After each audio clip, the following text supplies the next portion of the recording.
హైదరాబాద్ లో కన్సల్టేషన్ మరియు 3,500 రూపాయల colour Doppler test Avis hospitals లో ఉచితంగా పొందండి. అందరికీ నమస్కారం. నేను మీ జాహ్నవి. మరి దసరా నవరాత్రులు వచ్చేస్తున్నాయి కదా. నవరాత్రులకు సంబంధించి మనందరం కూడా ఇప్పటి నుంచి ఎలా సిద్ధం అవ్వాలి, పూర్తి వివరాలు మనకి ఎక్స్ప్లెయిన్ చేయడం కోసం మనతో ఉన్నారు ప్రముఖ జ్యోతిష్య వాస్తు పండితులు, జ్యోతిష్య వాస్తు శిక్షణ నిపుణులు, లలిత ఉపాసకులు బ్రహ్మశ్రీ నానాజీ పట్నాయక్ గురువు గారు. అయితే సూక్ష్మంలో మోక్షం ఈ ప్రత్యేక కార్యక్రమం ద్వారా ఎన్నో చక్కటి పరిహారాలు కూడా గురువు గారు అందిస్తూ ఉన్నారు. మరి దసరా నవరాత్రులకు సంబంధించి ముందు నుంచి మనం తీసుకోవాల్సిన జాగ్రత్తలు గురువు గారి మాటలు అడిగి తెలుసుకుందాం. నమస్కారం గురుగారు. శ్రీమాత్రే నమః. గురుగారు, మరి ఇప్పుడు ప్రజెంట్ మనం అయితే మహాలయ పక్షాల్లోనే ఉన్నాం, కానీ నవరాత్రులకి అందరం సిద్ధం అవుతూ ఉన్నాం. అయితే మరి మహాలయ పక్షాల్లోనే దసరా నవరాత్రులకు సంబంధించి సిద్ధం అవ్వవచ్చా? ముందు నుంచి అసలు ఏం చెయ్యాలి? నవరాత్రులకు సంబంధించి ఏమేమి తెచ్చుకుని ముందు నుంచి పెట్టుకోవాలంటారు? ఒకటేనమ్మా, ఇక్కడ ఏంటంటే నవరాత్రులు 3వ తేదీ నుంచి స్టార్ట్ అవుతున్నాయి. దానికి ముందు రోజు అమావాస్య నాడే మీ సామాగ్రి మొత్తం తెచ్చుకోవాలి, గుర్తుపెట్టుకోవాలి. అమావాస్య నాడు అమావాస్య రోజు తెచ్చుకోవాలి. కొన్ని ఏ రోజుకి ఆ రోజు కొనుక్కునే ఉంటాయి, పువ్వులు, మన తమలపాకులు ఇట్లాంటివి ఏ రోజుకి ఆ రోజు కొనుక్కునేవి. ఇది మాత్రం మొత్తం సామాగ్రి ముందు రోజే తెచ్చుకోమని చెప్పి శాస్త్రంలో ఉంది, నేను చెప్తుంది విషయం కాదు. అలాగే నెక్స్ట్ డే స్టార్ట్ అవుతుంది అన్నప్పుడు మధ్యాహ్న సమయంలో గుర్తుపెట్టుకోండి, ఆవు నెయ్యి కలిపినటువంటి అన్నం తినాలని చెప్తుంది శాస్త్రం. స్వచ్ఛమైన ఆవు నెయ్యి కలిపిన అన్నం తిని రాత్రి సమయంలో జస్ట్ టిఫిన్ లాంటివి చేయాలి. నైట్ అన్నం తినకూడదు. మొదటి రోజు మీరు చెప్పేది? మొదటి రోజు కాదు, మొదటి రోజుకి ముందు రోజు అమావాస్య రోజు. రేపు నవరాత్రులు ప్రారంభం అవుతాయి అనగా ఈ రోజు మధ్యాహ్నం మీరు ఆవు నెయ్యి కలిపినటువంటి స్వచ్ఛమైన అన్నం తినాలి. మధ్యాహ్నము రాత్రిపూట పళ్ళు కానీ పలహారం లాంటిదిగా తీసుకోవాలి, కానీ అన్నం తినకూడదు.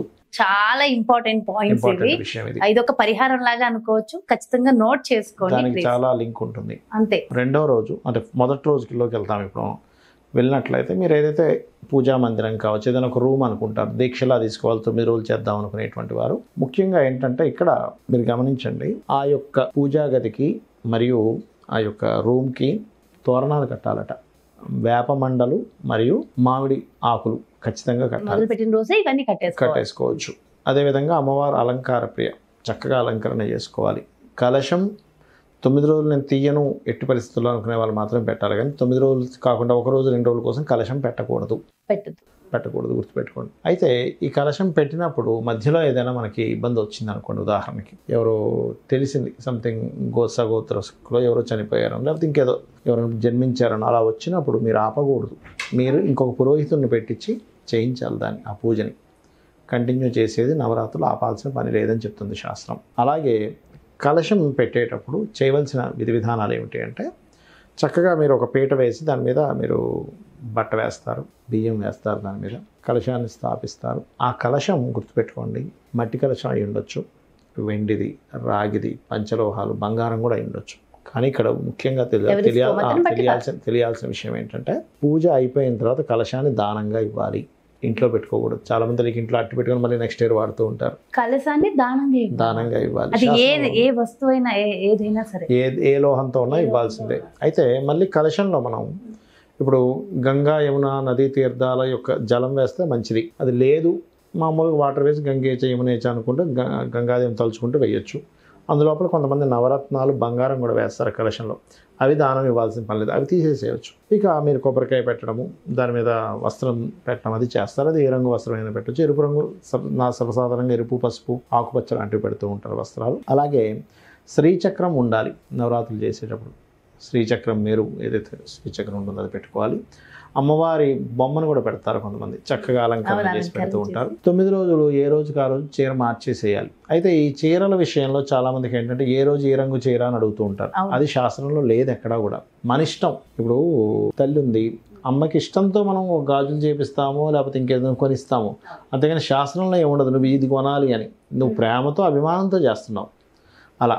అయితే ఇక్కడ శాస్త్రం ఏం చెప్తుంది, దేవీ భాగవతంలో ఉన్న విషయాలు ఏమిటి అంటే, మీకు డబ్బులు లేవు, అప్పు చేసి చేయొద్దని చెప్తుంది.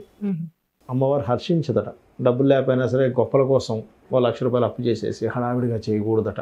నీ దగ్గర ఉన్న దాంతో చేయమని చెప్పింది. అలా అని డబ్బులుండి పిసినార్తనంగా కూడా చేయకూడదట. ఆల్రెడీ అమ్మవారి అనుగ్రహంతో లక్షల కోట్లు సంపాదించాడు, బిజినెస్లోనో లేకపోతే జాబ్లోనో ఉన్నాయి, అయినా కానీ నువ్వు బెల్లం ముక్కే పెట్టడం, ఏమీ లేనట్టుగా అలా చేస్తే ఏమీ లేనట్టుగా అయిపోతుంది. కాబట్టి ఏం లేకపోతే అమ్మ లేవు.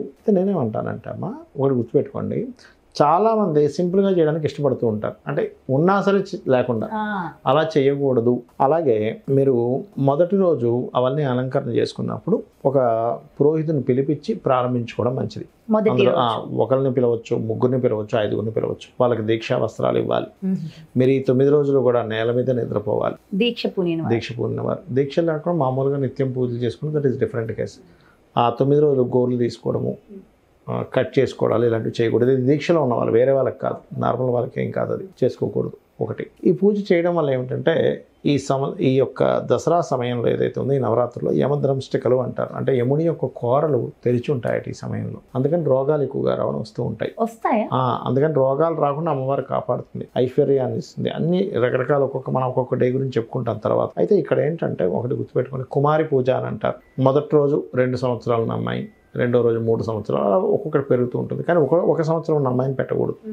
అలాగే అమ్మాయికి కురుపులు లాంటివి ఉండడము, లేకపోతే అనారోగ్యంతో ఉండి పళ్ళు ఊడిపోయి అట్లాంటి అమ్మాయిని కూర్చోబెట్టి వీటన్నిటికి సంబంధించి ముందే మనం అంతా మైండ్ లో ఫిక్స్ అవ్వాలి, ఎవరిని పిలవాలి, ఏం చేయాలి. అలాంటి అమ్మాయికి చక్కగా మీరు వేరే పలహారం ఇవ్వచ్చు, చక్కగా ఆడుకోవడానికి అన్నీ ఇవ్వచ్చు, కానీ పూజలో మాత్రం కూర్చోబెట్టకూడదు, కుమారి పూజలో. అలాగే మనకు చూడండి, మన వాళ్ళు ఎంతో గొప్ప వాళ్ళు అనిపిస్తుంది విన్నప్పుడు. ఏంటంటే కుమారి పూజలో చిన్నపిల్లని ఎప్పుడైతే మనం చేయిస్తున్నామో అందరికీ ఇంటెన్షన్ ఏంటి, ఒక భగవత్ స్వరూపం చిన్నపిల్లల్లో ఉంటుంది.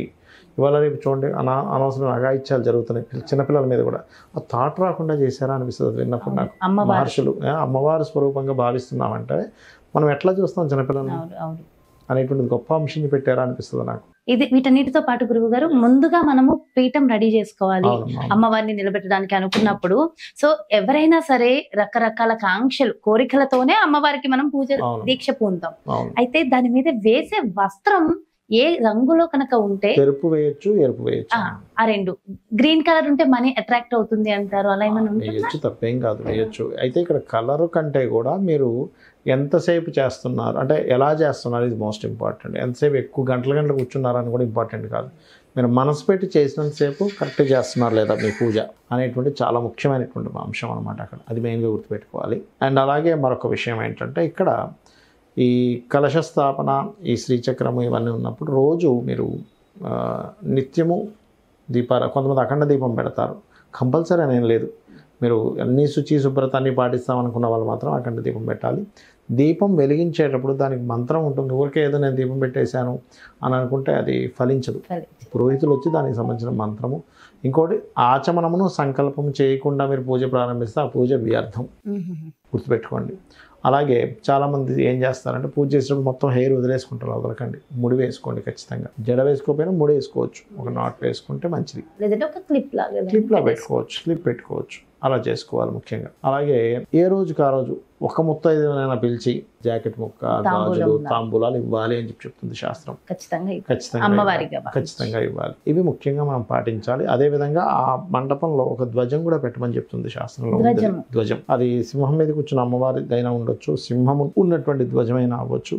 ఇవి ముఖ్యంగా పెట్టాలి. ఓవరాల్ గా కావాల్సిన సామాగ్రి, పూజా సామాగ్రి మొత్తం ముందు రోజు తెచ్చుకోవడం, ఇవన్నీ కూడా చేయడము. స్త్రీలు మొదటి రోజు శిరస్నానం చేస్తే సరిపోతుంది, మిగతా రోజు అన్ని రోజులు చేయాల్సిన పని లేదు.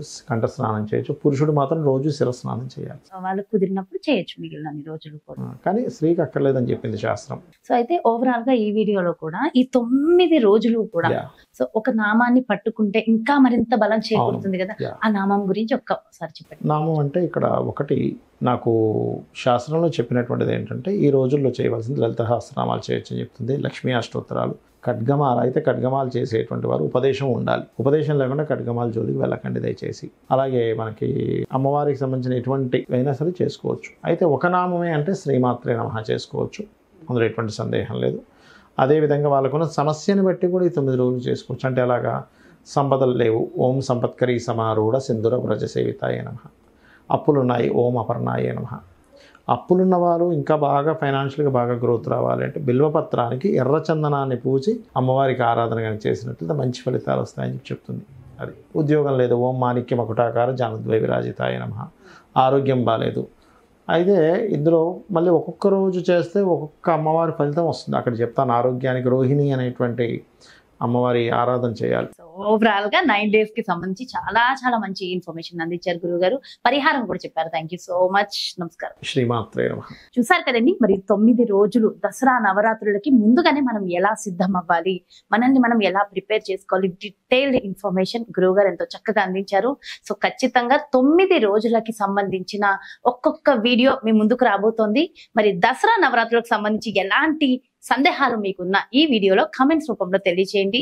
ప్రతి ఒక్క ప్రశ్నకి ఖచ్చితంగా వీడియో ద్వారా సమాధానం అందిస్తాము.